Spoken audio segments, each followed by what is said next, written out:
Hi, I'm Tony Demeyo, and I want to talk today about why we stand alone. A spiritual path is always a path in which we are learning things in ways that we discover that are kind of unique to ourselves. One of the important things about soul is that soul over time becomes unique in its manifestation.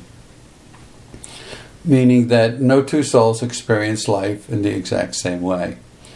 And we live many lives in many different ways, and we learn life, all built upon life after life after life. And in the conclusion of this, we realize that while we may share things in common with one another, we really are a little different. Sometimes we say things that other people, one another, recognize, but it's really not the same. No one really understands exactly what we mean, and that's because each one of us are unique individuals.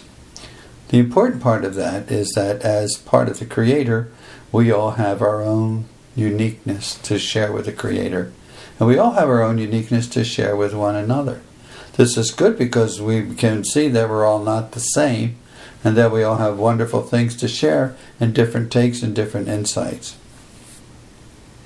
But more importantly, we stand alone because it's our destiny to learn to stand on our own. It's our destiny to learn to have nothing outside of ourselves that is the reason for what we do or don't do. So we learn that praise and blame and things like that, they're all things that have to do with blaming or praising something outside of ourselves, or being praised or blamed by something outside of ourselves. And what they do is we tend to abdicate the responsibility of who and what we are to others who want to praise or blame us, to others who want to congratulate us and all of these endeavors, and which is fine, I guess. It's nice to be appreciated. But what we want to know is that whether we get that appreciation or not doesn't make a difference on who and what we are as a being. Our responsibility as soul is to learn to stand on our own and to develop our own awareness and take responsibility for it.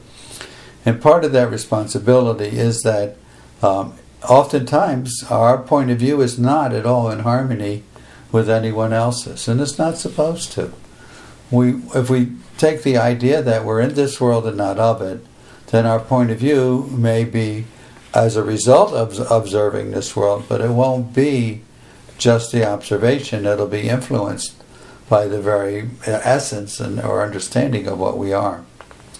When we can understand that we all stand alone, it makes it easier for us to accept and allow others to have their space. Because if we don't stand alone, then we don't really understand some of the important things. For instance, when you stand alone, you can't judge another, because when you judge another, then your life or the value of your life is still related to someone else. If we find negative or bad things in others, or we see faults in others, it's just a way in which by standing alone, we could say, it must be something in me that I'm projecting onto someone. And if you don't like it, you change it.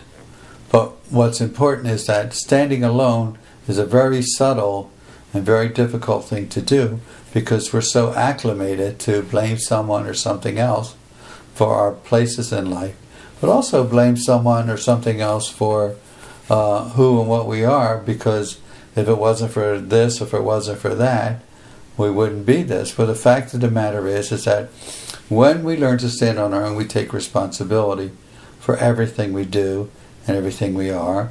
We take responsibility for not thinking of others or having a judgment or having an opinion, but allow each person to be who they are.